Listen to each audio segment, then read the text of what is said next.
Efesios 1, versículos 1 y 2.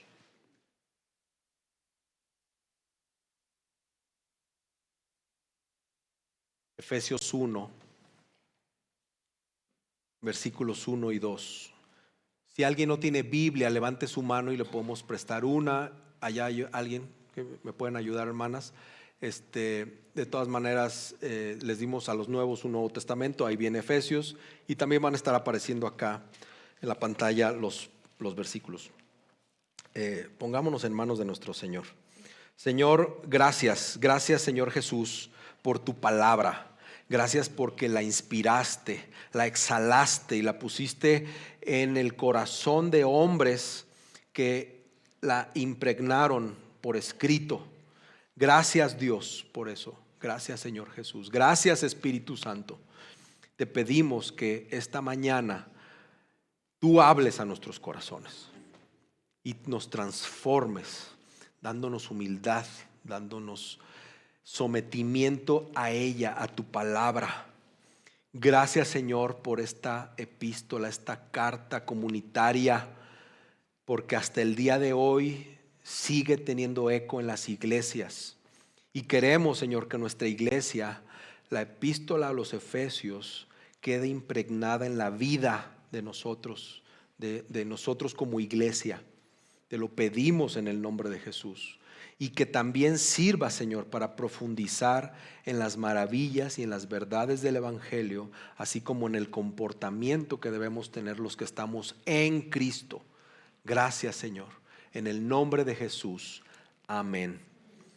Efesios 1, y hoy va solo versículos 1 y 2. Pablo, apóstol de Cristo Jesús, por la voluntad de Dios, a los santos que están en Éfeso y que son fieles en Cristo Jesús. Gracia y paz a ustedes de parte de Dios nuestro Padre y del Señor Jesucristo. Amén. Puedes tomar tu asiento.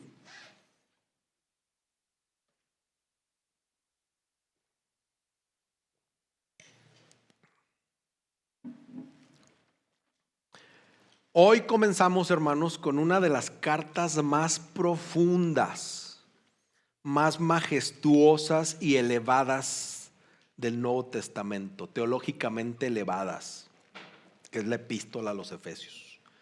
Para aquellos defensores de Romanos, gloria a Dios por la carta a los Romanos, ¿verdad?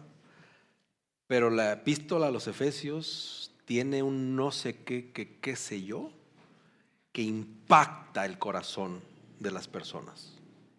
Son solo 6 capítulos que según tu Biblia estarán entre 5 o 6 páginas, no más de eso. 155 versículos, luego los cuentas, que si los lees en voz alta te llevan solo 20 minutos en promedio. Así de cortita es. Pero es una carta donde encontramos una belleza profunda del poder divino de nuestro Señor. Y quizá Efesios pueda ser uno de los documentos más influyentes de la historia del cristianismo. Y que indudablemente impacta no solamente al cristianismo, sino a la sociedad, a la historia de la humanidad. ¿Por qué crees que exagero o no exagero? Aquí se definen cosas como el sometimiento en un matrimonio, que hasta el día de hoy tiene relevancia en nuestra cultura, ¿verdad?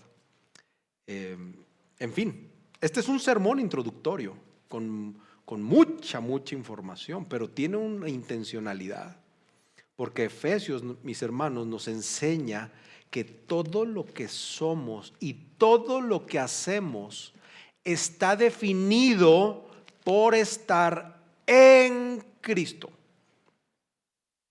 Esta carta nos enseña eso. Todo lo que somos y todo lo que hacemos se define en esta frase: en Cristo.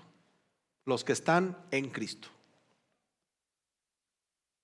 Entonces, hermanos, estudiar esta carta, esta epístola, nos va a ayudar a obtener una profundización en el Evangelio. Vamos a profundizar en el Evangelio. Y es una carta que ha cambiado vidas, incluyendo la mía, hermanos. Esta carta cambió mi teología 100% y cambió mi manera de ver la salvación. Esta carta a mí en lo personal me dio una nueva perspectiva de las cosas y una nueva actitud en mí hacia los otros. Entonces yo tengo, lo afirmo con fe, tengo la certeza que esta serie de sermones va a ser usada por el Espíritu Santo para que Jesucristo se convierta en el centro de todo en esta iglesia. Y esta carta de Efesios pues nos va a proporcionar el estímulo correcto, lleno de gracia, si es que tú te sientes cansado, si es que tú estás desanimado, si estás abatido, si estás solo, si estás confundido. Bienvenido a Efesios. Bienvenido a Efesios. Nuestras almas, hermanos, necesitan urgentemente ver la gloriosa descripción de la gloriosa gracia de nuestro Señor.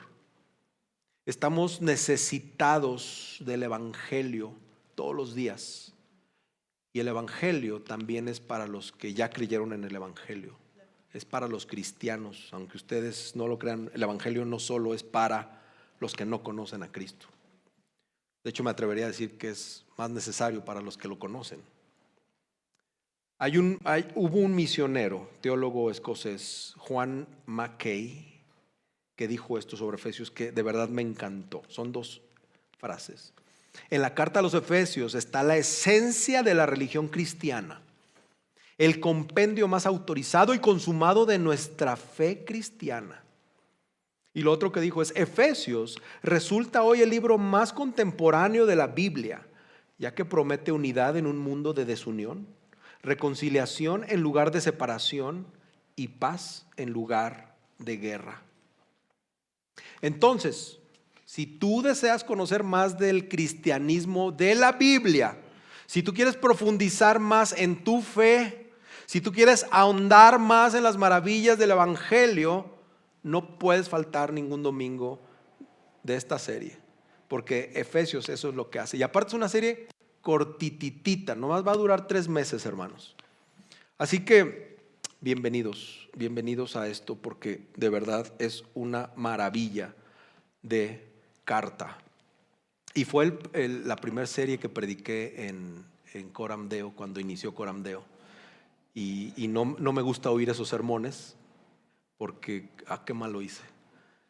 Que el Señor tenga gracia de mí ahora y me ayude, porque si algo soy, hermanos, soy un inútil en este oficio. Soy un siervo inútil. Yo solo dependo de la gracia de nuestro Señor. Así que estoy confiado que el mensaje santo y perfecto que entra a este vaso de barro imperfecto saldrá de aquí para allá perfecto para ustedes. Esa es mi confianza. La carta obviamente está escrita por el apóstol Pablo. Dice apóstol de Cristo Jesús por la voluntad de Dios, ¿verdad? Esto es contexto, hermanos. Y muchos recientemente o en los tiempos recientes pues han denostado la autoría, ¿verdad? Y han dicho que fue escrita por un discípulo de Pablo. Sin embargo, la historia, la iglesia cristiana o la iglesia histórica, como lo quieras ver, ha reconocido la autoría y la coherencia del pensamiento de Pablo en esta carta.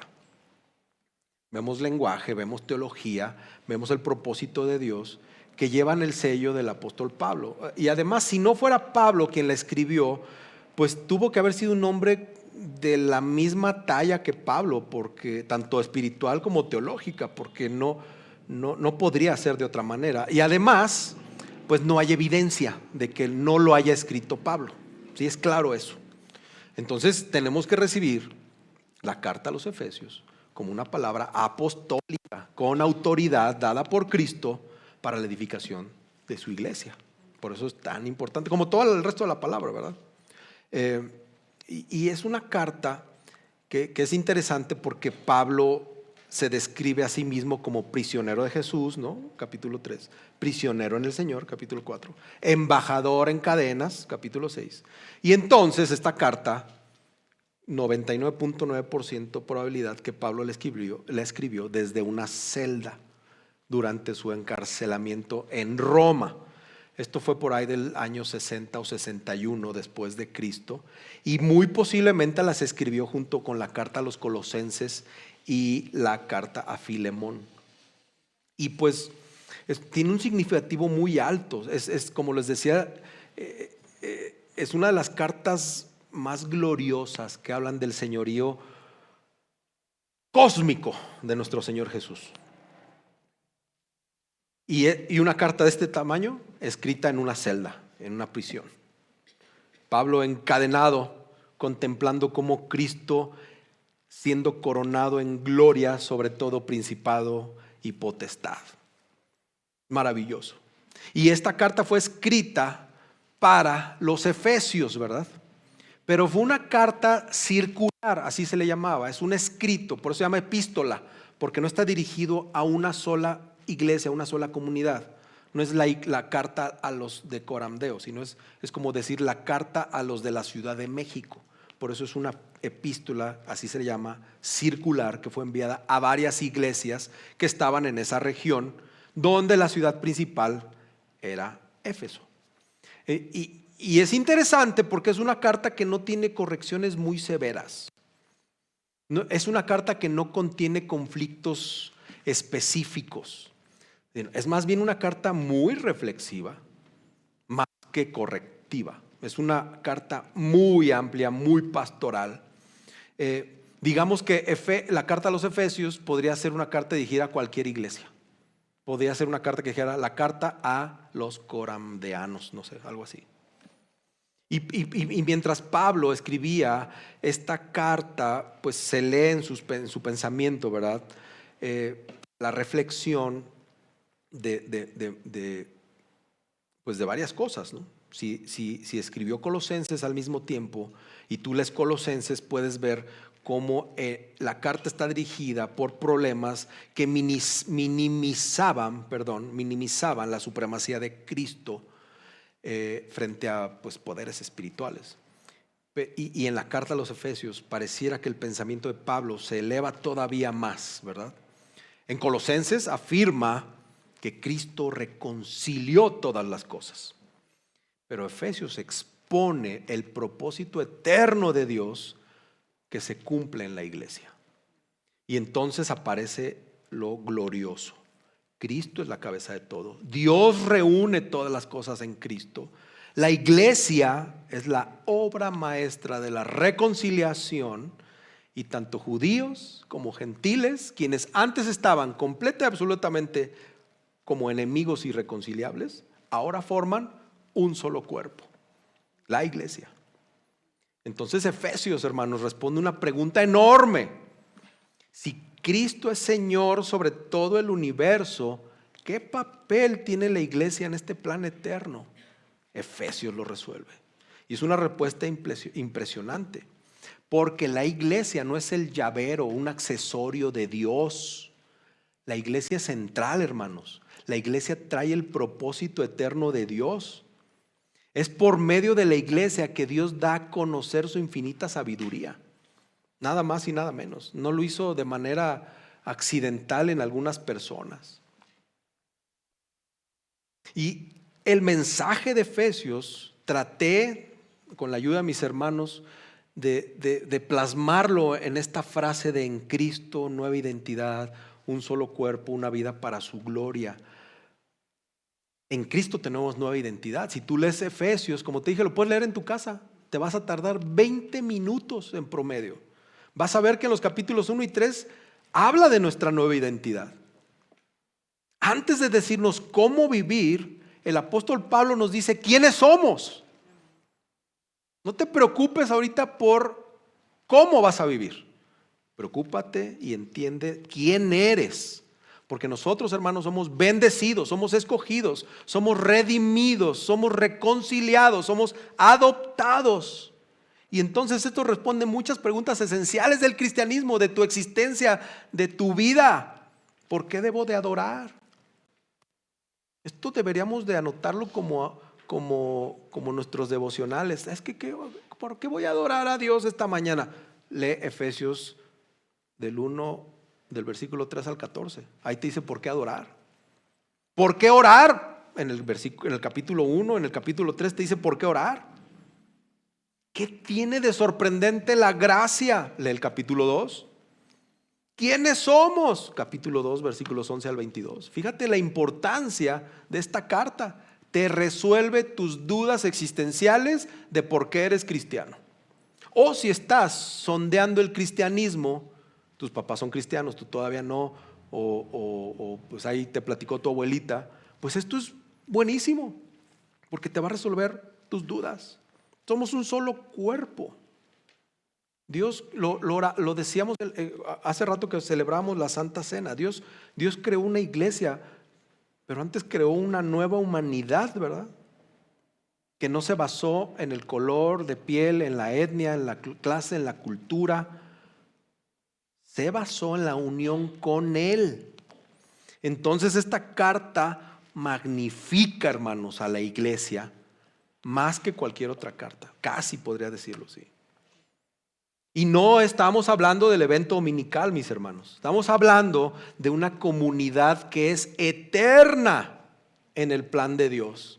Porque esto que hacemos aquí lo vamos a hacer magistralmente y en perfección delante de nuestro Señor Jesucristo por toda una eternidad. Por eso decimos, ¿verdad? Si no te gusta venir a la iglesia y te aburre estar aquí, pues no deberías ser cristiano, porque esto lo vamos a hacer toda una eternidad, ¿verdad?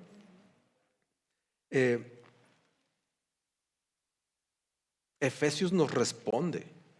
¿Por qué la iglesia es tan importante? ¿Cómo podemos estar unidos? Lee el capítulo 4. Y luego, en los capítulos 4 al 6, vemos la aplicación de lo que vimos en los primeros 3 capítulos, de lo que vamos a ver en los primeros 3 capítulos. Vamos a ver la aplicación. ¿Cómo vive esa gente nueva? ¿Cómo debemos de imitar a Dios? ¿Qué es el matrimonio según Dios? ¿Cómo debo criar a mis hijos? ¿Cómo debo trabajar? ¿Cómo debo luchar espiritualmente? ¿A poco no te has preguntado eso? ¿Por qué trabajo? ¿Para quién trabajo? ¿Cómo educar a mis hijos? ¿Por qué mi esposa se tiene que someter a mí? ¿O por qué nos debemos someter unos a otros? Aquí viene. Este mes estamos orando en la mañana, si llegaste temprano, 10:30, estamos orando por el complementarianismo, que es el diseño de Dios para el hombre y la mujer. Así de importante. Y lo vamos a tocar también en esta carta. Lo oraba Alberto, la cultura nos jala a lo contrario. Entonces, hermanos, ¿por qué debemos estudiar a Efesios? Vivimos en tiempos de un cristianismo superficial.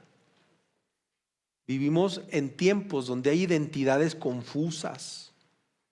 Vivimos en tiempos donde la gente no tiene en alta estima a la iglesia, la tienen en muy baja visión, en muy baja estima.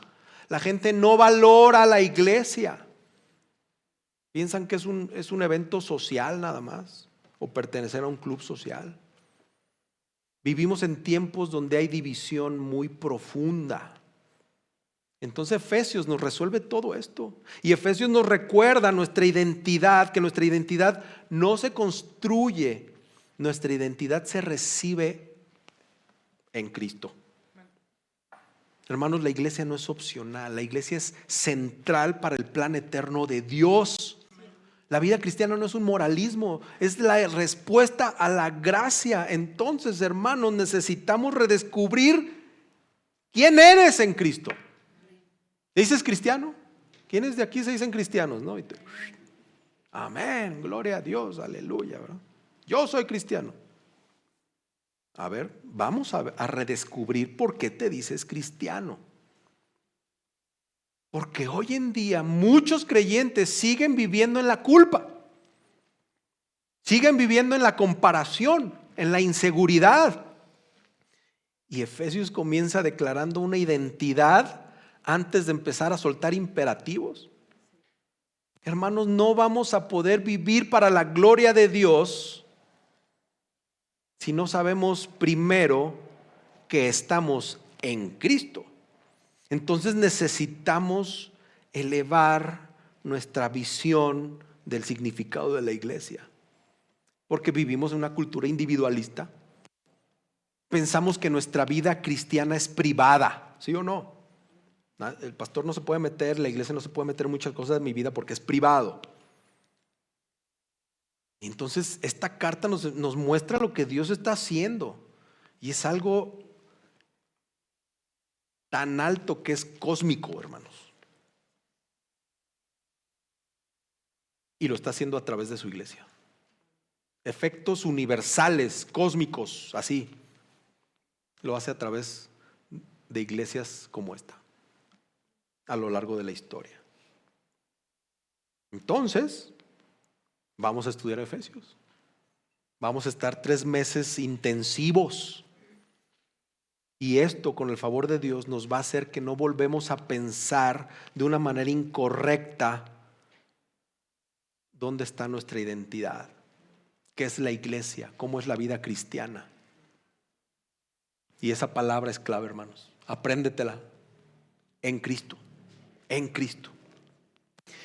Y leímos dos versículos. 2 versículos que son suficientes para hacer muchos sermones. Pero ahorita nada más es uno. Pablo, apóstol de Cristo Jesús por la voluntad de Dios, a los santos que están en Éfeso y que son fieles en Cristo Jesús. Hermanos, una carta divina que define nuestra identidad en Cristo. Una carta que nos define. Mi esposa orgullosamente se pone Dina Palazuelos de Díaz, pero eso no la define, hermanos.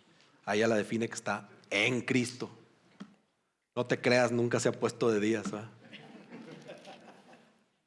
Pero le voy a predicar Efesios 5. Paciencia, paciencia. Pablo en este versículo establece 4 fundamentos: autoridad, soberanía, identidad y unión con Cristo. Fíjate lo que pasa en un versículo. Pablo habla de autoridad, de soberanía, de identidad y de unión con Cristo. Y el resto de la carta de los Efesios fluye desde aquí, desde estos 4 principios. Simplemente Pablo, el nombre de Pablo ya desde ahí está hablando del evangelio en acción, hermanos. No es cualquier Pablo. Estamos hablando de el antiguo Saulo, que fue perseguidor de la iglesia, quien arrastraba creyentes a la cárcel y que ahora les escribe para afirmarlos en la fe. Entonces, la existencia misma de esta carta está hablando de gracia redentora, hermanos. Gracia redentora. Pablo era un autor intelectual de asesinatos y posiblemente estuvo presente cuando lapidaron a un cristiano genuino. Muy probablemente estuvo ahí. Casi todo señala que estuvo ahí. Y no dudo que hasta haya aventado una piedra, ¿verdad? No sé. Ve la gracia redentora. Aquel Saulo, ahora Pablo, está escribiendo esto. Escribió esto. Hermanos, el evangelio no solamente cambia los destinos, cambia las vocaciones, cambia los afectos, cambia los propósitos nuestros. Y Pablo no está escribiendo desde una superioridad moral por haber sido quien fue. Sus palabras son producto de esa misericordia soberana que recibió. Un asesino que recibe gracia y misericordia le escribe a muchos pecadores. No podemos dejar pasar eso. Y eso, hermanos, conecta con todo el corazón de esta carta a los Efesios. Más adelante, el capítulo 2, vamos a ver esto: muertos en nuestros delitos y pecados. El mismo Pablo diciendo esto. Y Pablo no escribe como un alto teólogo así muy distante, ¿no? Como algunos tienen por costumbre, ¿no? En la era moderna, ¿no? Super mega teólogos, pero que ni a la iglesia van.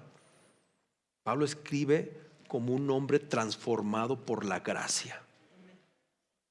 Hermanos, si el evangelio pudo convertir a un perseguidor en apóstol, obviamente puede convertir a pecadores endurecidos como nosotros el día de hoy a no pecadores, a pecadores redimidos, ¿verdad? Y vemos cómo desde el principio esta carta rompe esa mentira de que estamos condenados a permanecer espiritualmente donde estábamos. Eso no puede, un cristiano ya no puede creer eso. Nosotros no estamos definidos por nuestro peor pecado. Piensa en él. Piensa en tu peor pecado. Eso no te define. Nosotros no estamos atados a nuestro pasado. Piensa en tu pasado. No hay ninguna atadura que te retenga. Tú, por mucho que pienses, no eres un caso imposible. No lo eres, hermano. El mismo poder que resucitó a Cristo es el poder que transformó a Pablo y a nosotros. ¿Puedes pensar y asimilar eso? Vemos a Pablo muy acá, ¿verdad? Pero Pablo no era así. Pablo dijo: de ustedes, yo soy el peor. Soy el peor pecador. Pablo reconoce en Romanos y dice: yo no quiero hacer lo bueno, pero no puedo, termino haciendo lo malo. ¿Quién sabe qué haría el angelito? ¿Va? Pero lo reconoce y dice: no puedo. Esto que ven es un cuerpo de maldad. Lo estoy parafraseando. El evangelio, hermanos, no es una mejora conductual. El evangelio es una resurrección espiritual, hermanos. Y luego Pablo no escribe como un consejero, ¿verdad?, religioso que se le dio una asignación. Él escribe como un apóstol de Cristo Jesús.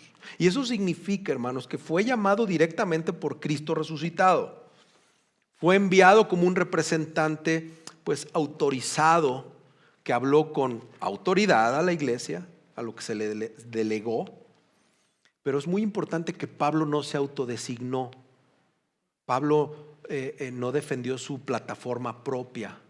Es muy triste que hoy unos se autoproclamen apóstoles, que digan que porque tienen los 5 ministerios de Jesús ya soy apóstol. Eso es una herejía, hermanos.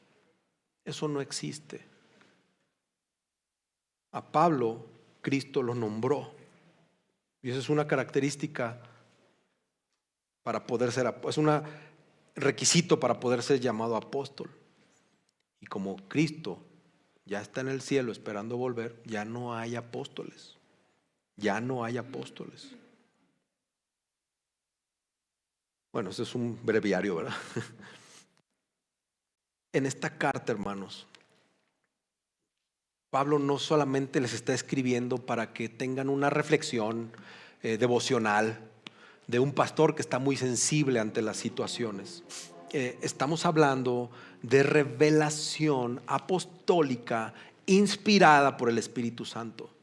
Pablo escribe de manera plena como un humano, pero también escribe plenamente la palabra de Dios inspirada por el Espíritu Santo, ¿no? Eso lo enseña 2 Timoteo 3:16, ¿verdad? Que toda la escritura es inspirada por Dios, y lo que está hablando es que está siendo exhalada por Dios mismo. Entonces, cuando los efesios, aquellos leyeron esta carta, como cuando tú y yo leemos esta carta, Dios te está hablando.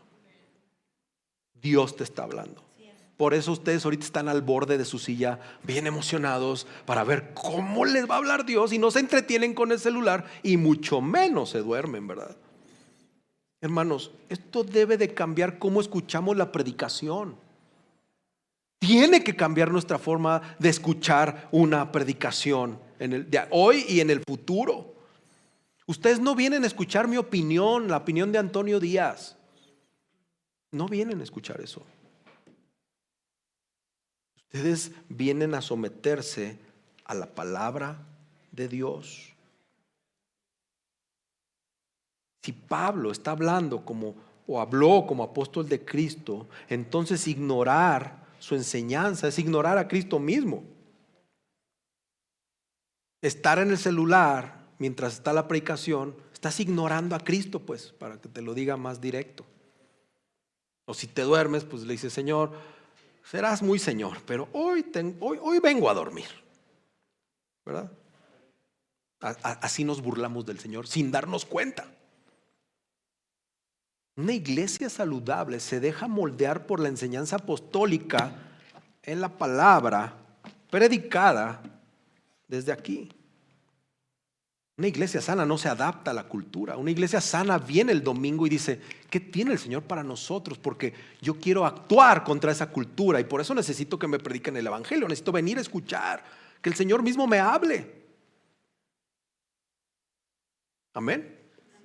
Amén, gloria a Dios, ¿verdad? No te sientas mal, pero pues así es. Luego Pablo dice y añade: por la voluntad de Dios. Hermanos, hablamos de una soberanía que sostiene esta misión. Todos creemos que el Señor es soberano, ¿verdad? ¿Sabes que el Señor tiene así en su mano y cubre con sus alas a esta iglesia? Amén. El Señor es soberano. Por eso esta iglesia existe. Porque el Señor la tiene protegida, cuidada, porque es soberano. Y Pablo, pues como dije, no escribe esto como propaganda, como de una manera de ambición así eclesiástica. No escribe desde ahí como para ganar votos, para que lo reconozcan como apóstol. Él está escribiendo y lo que está plasmando es la voluntad soberana de Dios.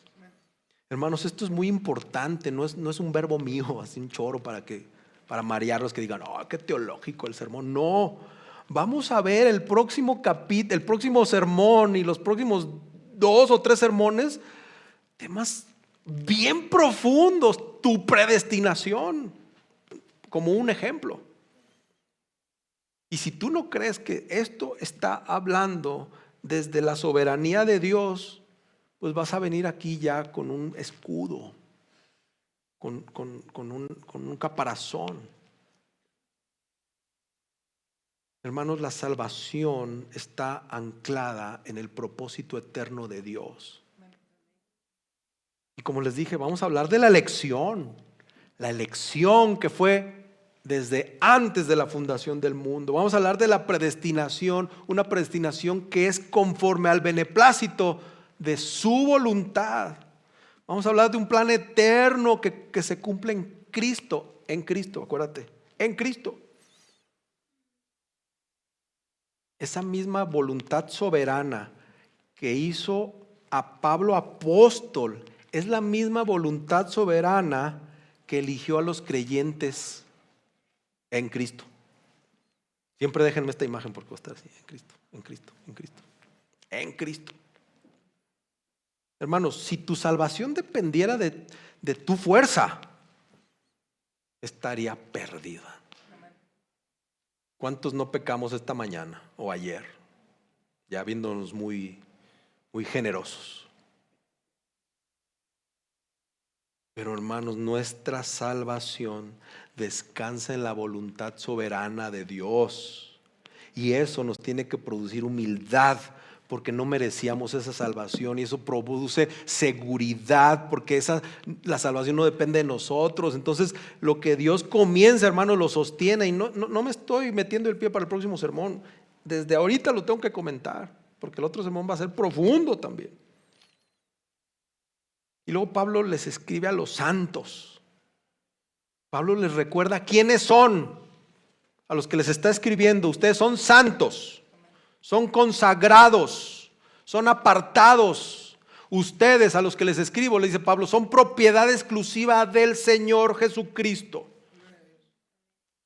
Y esto no es un título para generar cristianos de élite o VIP. Es una designación para todo creyente verdadero, para todo aquel que está en Cristo. Entonces esos santos también son fieles, y esos fieles son creyentes. No habla de grupos distintos, está hablando de una unidad y de identidad, ¿verdad? Los santos son creyentes y los creyentes son santos. Esa santidad no nace de nuestra perfección moral, hermanos, nace de una relación redentora. Y aquí vemos el orden del evangelio. Primero hay identidad y luego hay conducta. Por eso el legalismo es asesino. Por eso las iglesias no deben de predicar primero la conducta y después la identidad. Es al revés. Primero la identidad que tenemos en Cristo, y eso desprende una conducta, ¿no? Ya les dije, Efesios del 1 al 3 está hablando mayormente de lo que Dios ha hecho en nosotros, y Efesios 4 al 6 habla de cómo debemos vivir en respuesta a lo que Dios hizo en nosotros. Por eso esta carta es magnífica. Por eso la obediencia fluye de nuestra identidad. Nuestra obediencia no produce identidad.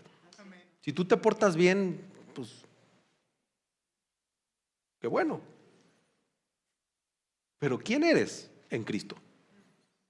Pues soy un santo. Así de sencillo. Las esposas no se rían cuando su esposo le dice, soy un santo. Porque literal es un santo. Si está en Cristo es un santo. Y tú eres una santa. ¿Verdad? Amén. Gloria a Dios. Somos apartados. Somos consagrados. Y hermanos, muchos cristianos viven al revés. Intentan comportarse como santos para poder ser aceptados en una iglesia.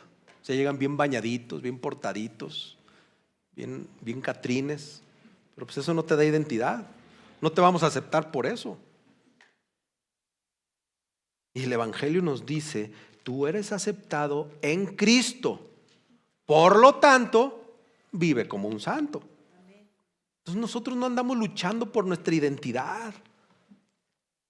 Luchamos desde nuestra identidad dada por Jesús. Eso es muy diferente. Ahora, pues Pablo le escribe a una población que vivía en una ciudad bien complicada, una ciudad poderosa en la época, en la zona, una ciudad idolátrica, una ciudad hostil al evangelio. Y no era la Ciudad de México, era Éfeso. Era el centro del comercio, como la Ciudad de México en Latinoamérica. Y era la ciudad más grande de Asia Menor, de esa zona, comercialmente hablando, donde se practicaba la magia y estaba el culto imperial, ¿verdad? Romano, que también era un culto religioso. Y esa ciudad pues era guardiana de un templo así muy acá, que era el templo de Artemisa, y que los que llegaban, y de hecho al día de hoy, yo no he tenido la oportunidad, ¿verdad? Pero la he visitado en Google, se ve el templo de Artemisa. Cuando vayas te tomas una foto y nos la enseñas. Pero era una ciudad, otra vez, no era la Ciudad de México. Cualquier parecido con la Ciudad de México es mera coincidencia. Donde la presión cultural era real. Porque el culto a esa diosa Artemisa estaba en todas las facetas de la vida humana.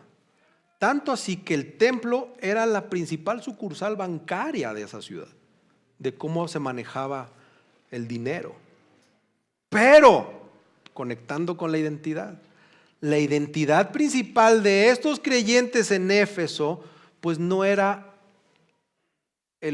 la ciudad de Éfeso, no era su zona geográfica. Ellos están en Éfeso viviendo, pero su identidad está en Cristo.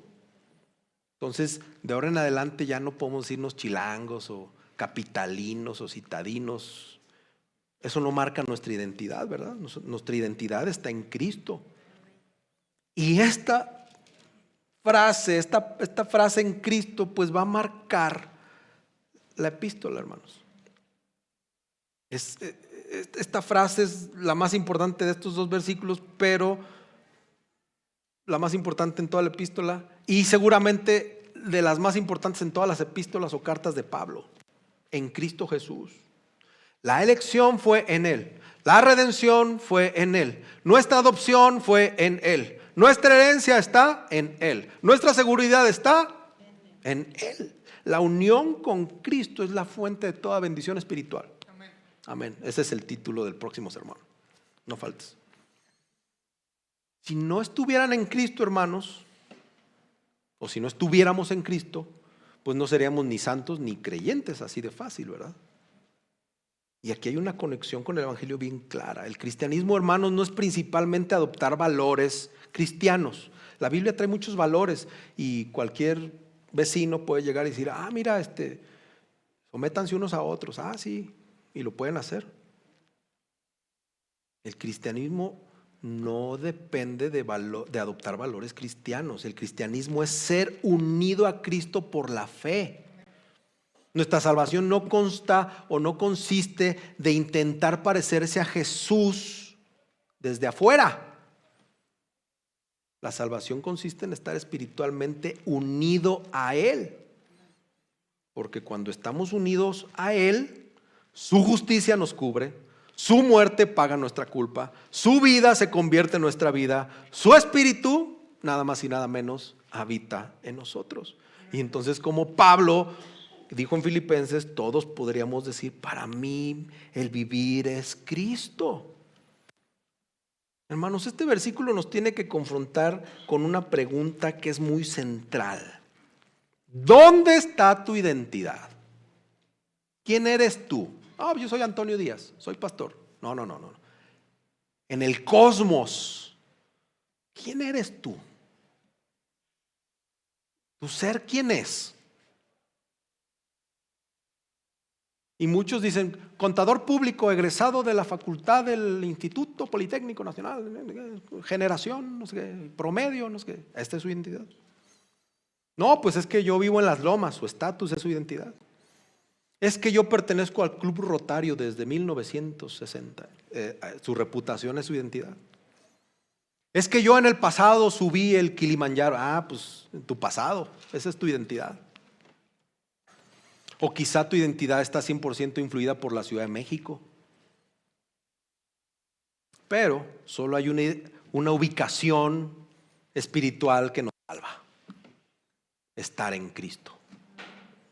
Y estar en Cristo significa haber sido unidos a Él por la fe, que a propósito Él nos dio, y haber sido apartados para Dios.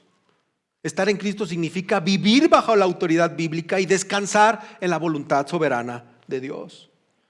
Suena muy bonito, pero ¿descansas en la voluntad soberana de Dios en medio de la aflicción, de la ansiedad, de la incertidumbre? Recuerda, antes de que esta carta nos diga qué hacer, nos va a decir quiénes somos. 3 capítulos de quiénes somos. ¿Quién eres tú? Entonces por eso no puedes faltar. Voy a estar haciendo mucha propaganda, ¿verdad? No puedes faltar. Benjamín, no puedes faltar, hermano. Víctor, no puedes faltar. Los demás sí. No es cierto. Y lo otro, hermano, es el versículo 2, ¿verdad?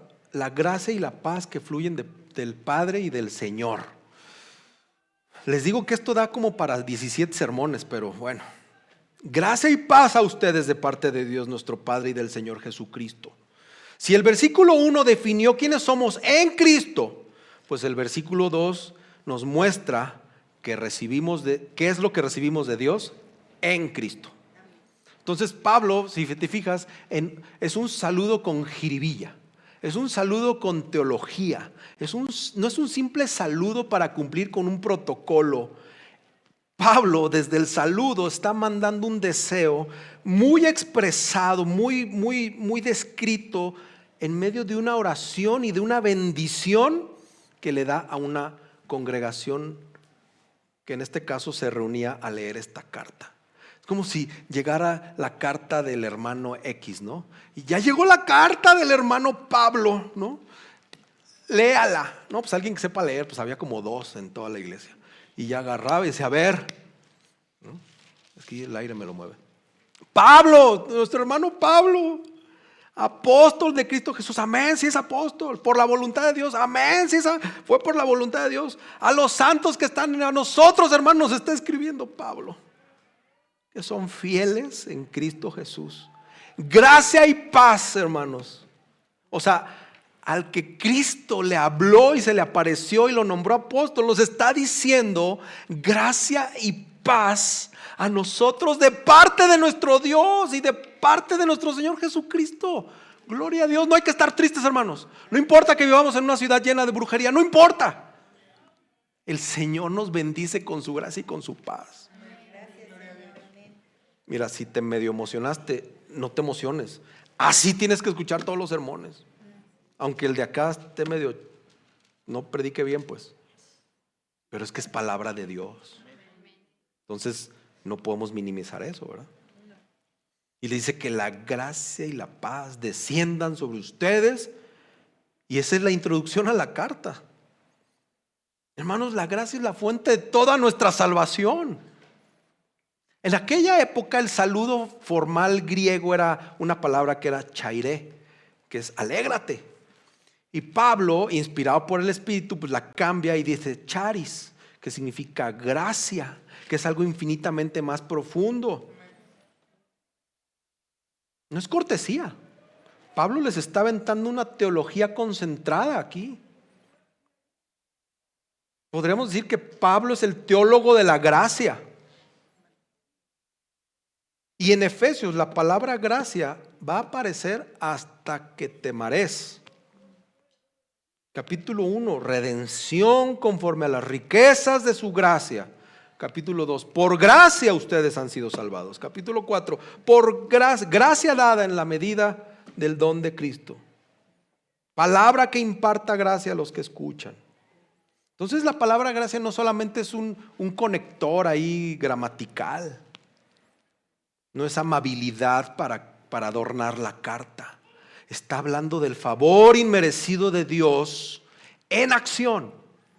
La bondad gratuita operando para salvar a pecadores culpables. La gracia es la fuente. Y entonces todo lo que va Pablo a desarrollar desde el capítulo 1, versículo 3 hasta el final del capítulo 3, versículo 21, fluye desde aquí. Está hablando de elección antes de la fundación del mundo. Está hablando de redención por la sangre. Está hablando de adopción como hijo. Está hablando de sellamiento con el Espíritu. De una vida nueva de resurrección. De una unión con Cristo. Todo por el regalo de su gracia. Hermanos, el cristianismo no comienza con lo que hacemos por Dios. Comienza con lo que Dios hizo por nosotros. Recuérdate, estábamos muertos, pero ahora estamos vivos. Estábamos lejos, pero ahora hemos sido acercados. Éramos extraños, pero ahora somos conciudadanos con el Señor Jesucristo. Estábamos en tinieblas, ahora somos luz. Es esa transición del antes, pero ahora, que se llama gracia. Pero ahora, por su gracia, ya no estás como antes. Y entonces esto tiene una profunda practicidad en nosotros. Hermanos, si tu relación con Dios depende de tu desempeño espiritual que vas a tener esta semana, déjame decirte que ni vas a tener paz. Aparte que te vas a frustrar porque no lo vas a lograr. Pero si tu relación depende de su gracia, puedes descansar. Así de sencillo. Y algunos detractores dirán, no, pero hay que hacer cosas. No tienes que hacer nada más que descansar en su gracia. No, pero hay que sacrificarnos y mira, y que si yo, y que traigo a la canasta misionera y no. Tu desempeño espiritual depende de su gracia. Porque ¿qué? Vas a fallar. Te vas a equivocar. La vas a regar. Vas a decir lo que no querías decir. Vas a hacer lo que no querías hacer. Pero es por su gracia que podemos descansar. Y luego habla de la paz, ¿verdad? Si la gracia es la fuente, pues la paz es como el agua que fluye de esa fuente. Efesios nos va a mostrar que Cristo es nuestra paz, que Él es el anuncio de paz, que somos llamados a preservar la unidad en el vínculo de la paz, que proclamamos el evangelio de la paz. Entonces, hermanos, esta paz que se nos dice aquí es el cariñito de Dios reflejado a nuestros corazones como pecadores redimidos. Son esos halagos, esos cariños, esos apapachos tiernos, gracias que el Señor nos da. No nos merecemos la paz. Andamos todos cargados ahí. Pero el Señor te pone un toque de su paz que sobrepasa todo entendimiento. Y tú estás en medio de una cosa seria, ¿no? En el ministerio público, no sé dónde andas por allá. Y andas como lechuga, fresco. Porque es la paz del Señor. Jesús mismo lo dijo, ¿verdad? La paz les dejo, mis paz les doy. Entonces no es algo autogenerado. No es que estés en un nivel zen cristiano donde ya tú generas paz. Cristo te da su paz. Cristo te da su paz. Su resurrección, su crucifixión, su ascensión te recuerdan esa paz. Porque es por esa obra que tenemos paz. Hermanos, muchos buscan paz así, horizontal. Si tengo menos problemas, voy a tener paz. Si tengo menos tensión, voy a tener paz. Relájate, mi amor, no pasa nada, vas a tener paz. Menos ansiedad, paz. Pues paz porque, pero del otro, ¿no? Porque eso no da paz. No puede haber paz en un alma cuando esta alma tiene enemistad con Dios. ¿Y qué creen? Esa enemistad fue removida por Cristo en la cruz. Entonces, pues tenemos paz los que estamos en Cristo. Por eso el Evangelio no es un consejo terapéutico. Por eso el Evangelio es la solución a los problemas del corazón. Porque trae una reconciliación objetiva con el Padre. Entonces, si tú estás en Cristo, Dios no está en guerra contigo. Dios está a tu favor. Y si Dios está a tu favor, pues con todo el respeto, pase lo que pase en Irán, pase lo que pase en Estados Unidos, en Cuba o en Guadalajara, yo tengo paz en Cristo. ¿Qué es lo peor que puede pasar? Una bala cruzada y estás con el Señor. Pues no fue lo peor, fue lo mejor, ¿verdad? Es una carta personal, hermanos. Es una carta que yo te pido en el amor de nuestro Señor Jesús que la tomes a título personal. Hermanos, esta es tu oportunidad. Esta es su oportunidad. Esta es nuestra oportunidad de reencontrarnos con el Evangelio de Cristo. No lo minimices, por favor, no faltes. Estoy seguro que hay alguien por ahí en estas filas de hermanos amados que anda medio desconectadón, que ya no siente las maravillas del Evangelio, que está alejado, que ni alza las manos, ¿va? Porque no siente esos cantos.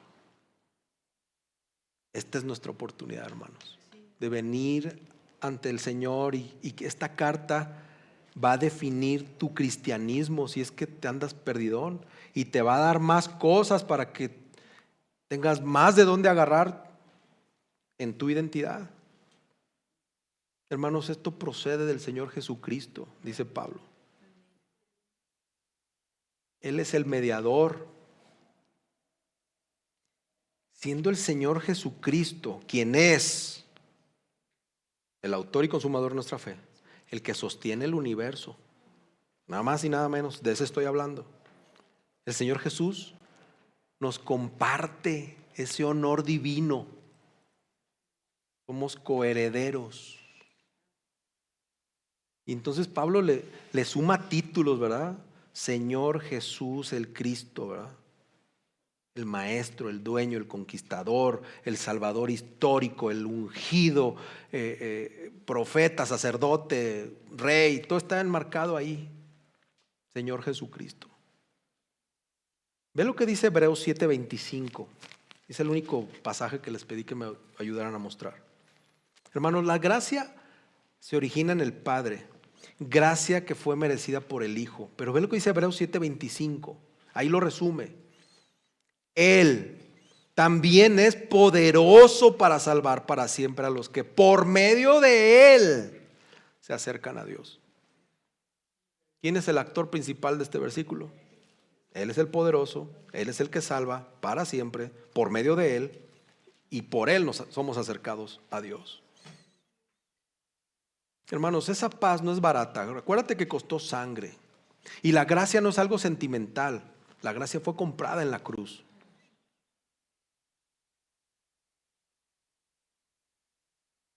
Esta carta nos va a ayudar. Puede haber muchos legalistas aquí infiltrados y no te has dado cuenta.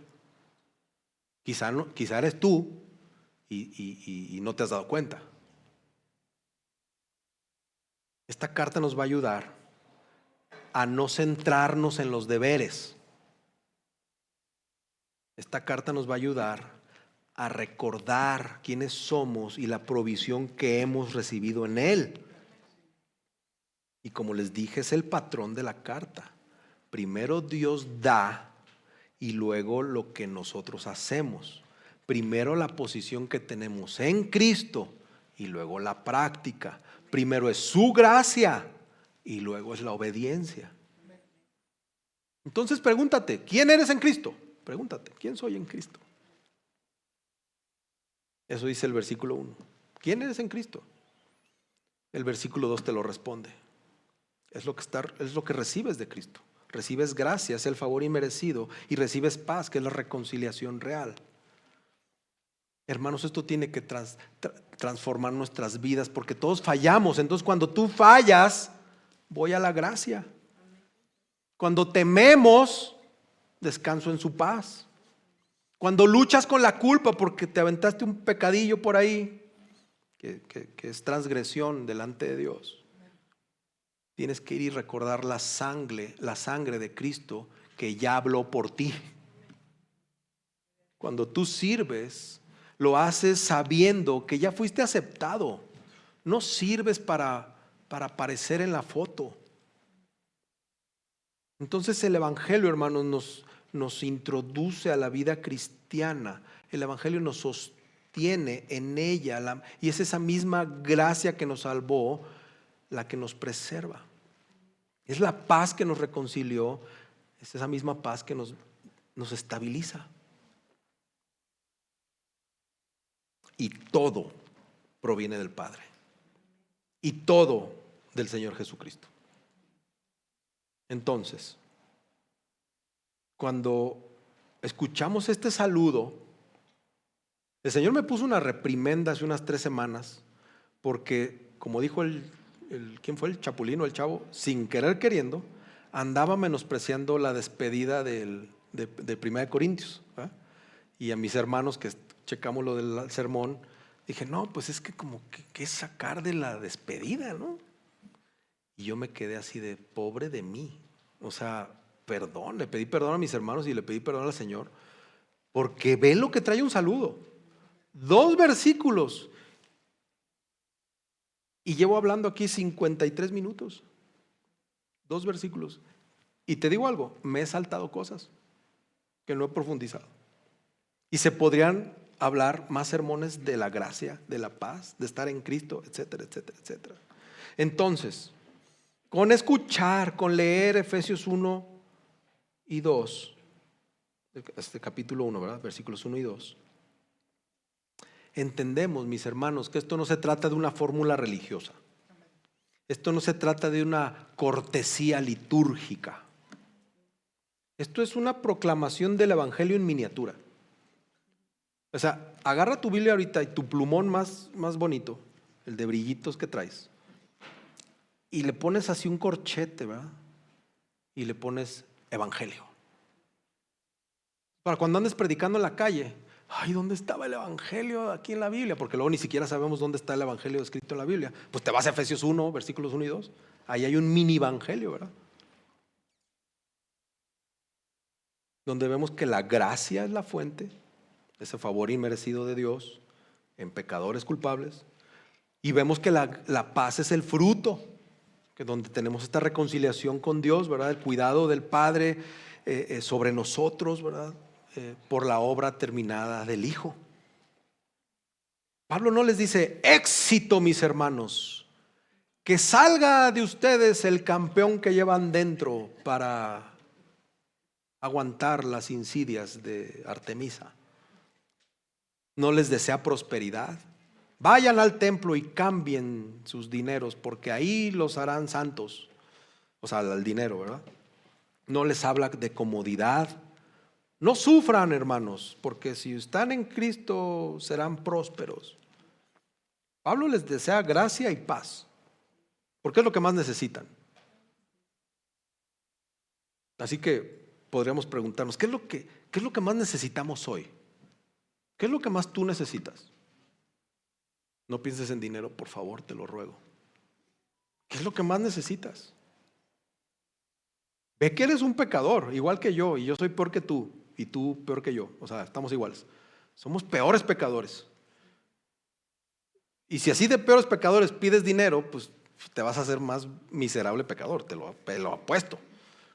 Pero ¿qué necesitamos? Gracia. Gracia de parte de nuestro Dios. Más gracias, Señor, por favor. Dice el pastor Carlos que si pudiéramos, si hubiera una posibilidad un día así, ¿verdad? Remota, de poder aplastar y apretar a Cristo, iba a desparramar gracia. Señor, por favor, desparrama más gracia porque la necesito. Dame más de tu paz, porque a pesar de que estoy en ti, batallo con la ansiedad, batallo con el mañana. Entonces, en esta carta, mis hermanos, vamos a estar siempre apuntando al antes y al pero ahora.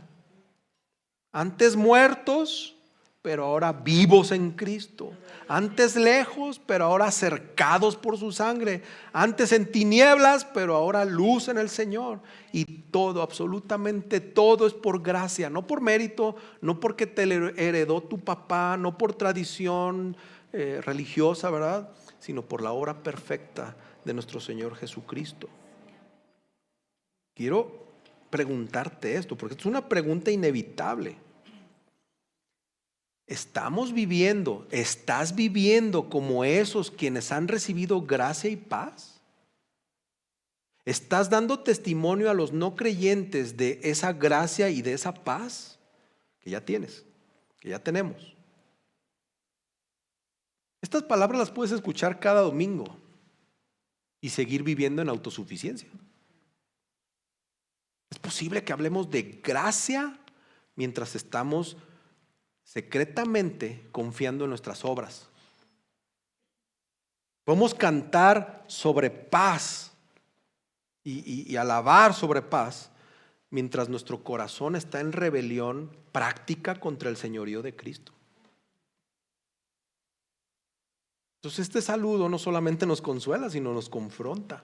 Si la gracia es inmerecida, entonces, hermanos, no hay espacio para el orgullo. No te distraigas con Sergio. Si la paz comprada por sangre, entonces, hermanos, ya no podemos estar abrazando el pecado que derramó esa sangre. Si Cristo es el Señor, entonces no podemos seguir viviendo como asesores principales de nuestra vida, ¿verdad? Donde tu inteligencia y tu proactividad y tu pragmatismo son los que rigen tu vida. Acuérdate que Cristo no comparte el corazón con otro. Cristo es celoso. ¿Te acuerdas de esa canción? Jesús nuestro juez y rescate. A la otra que la cantemos, piensa lo que estás cantando. Jesús o reina plenamente en tu corazón o no reina en absoluto. Acuérdate que somos esclavos o de Cristo o de Satanás. Así. Y entonces este pequeñísimo texto nos tiene que conducir al arrepentimiento, hermanos. Y arrepentimiento no solamente es sentir culpa, es volcarnos 180 grados desde de nuestra autonomía hacia la dependencia total en Cristo.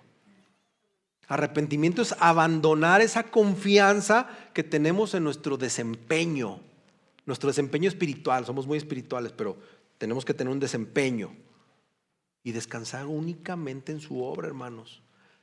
Es dejar atrás el yo puedo para abrazar el Él lo hizo. Él lo hizo.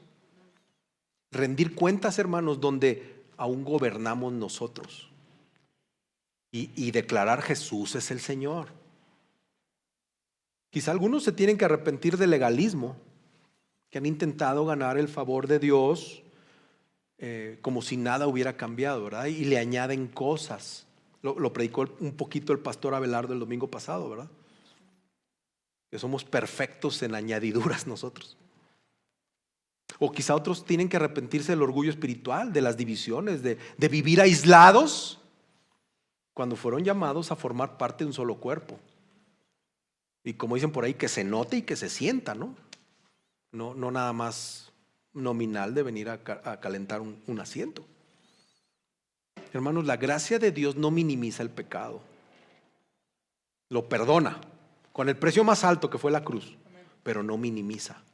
Y esto es lo que se nos llama a volver la conciencia, a volver la mirada, el foco a eso, a descansar en su gracia. Si es que estás cansado en tratar de merecer el favor de Dios y nos sentimos culpables y vivimos bajo la culpa, cargados, y que no podemos hacer nada para obtener el favor de Dios, eso es una mentira. Una mentira. Pero hay que rendirnos a su señorío, hermanos. No andar viviendo en parcialidades, en pequeños pagos. Tenemos que abrazar esta identidad, hermanos. Una identidad que ya tenemos en Cristo. Esta identidad nos hace tener una nueva vida, una nueva comunidad, un nuevo propósito. Ahí lo decimos. Hermanos, cuando la gracia fluye, la paz florece. Y donde Cristo reina, hermanos, nosotros los pecadores arrepentidos vamos a encontrar una vida verdadera en Cristo. Oremos. Señor Jesús, esta mañana estamos delante de ti, reconociendo, Señor, que muchas veces hemos olvidado quiénes somos en ti. Señor, confesamos que hemos intentado construir nuestra identidad basándonos en nuestro desempeño, basándonos en la aprobación de otros, basándonos en nuestras propias fuerzas, Señor, en lugar de descansar en tu gracia.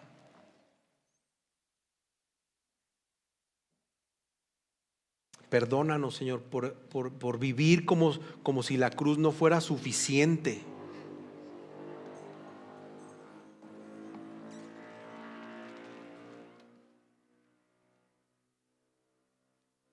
Señor, confesamos que hemos buscado paz en otras cosas, en circunstancias, en acciones, en el dinero.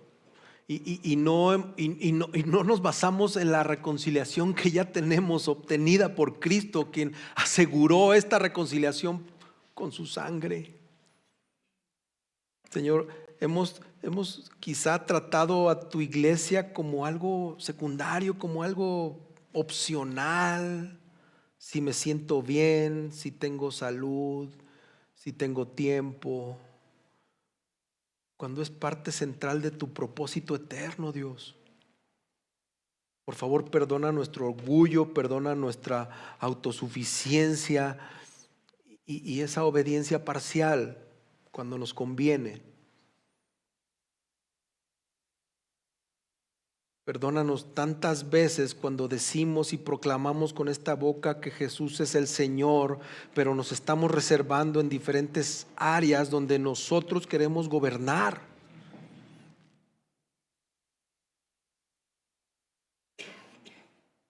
Y todos estamos igual. Unos en unas cosas, otros en otras. Pero Señor, hoy, esta tarde queremos volver a ti. Ayúdanos. Queremos dejar de confiar en nuestras obras y queremos confiar en la perfecta obra de Cristo. Por favor, afirma nuestra identidad en ti. Y enséñanos, Jesús, a vivir desde tu gracia, no buscando obtenerla, porque ya la tenemos por ti, Señor. Y si hay alguien aquí, Señor, que no está en Cristo aún, por favor, concédele arrepentimiento, concédele fe, dale un corazón de carne, Señor, y dale esa paz que solo tú puedes dar por haberle perdonado sus pecados confesados. Y a todos ayúdanos a entender que todo lo que somos y todo lo que hacemos está definido por estar en Cristo. En tu nombre, Señor Jesucristo, te pedimos esto y con fe te lo pedimos y te lo rogamos. Amén.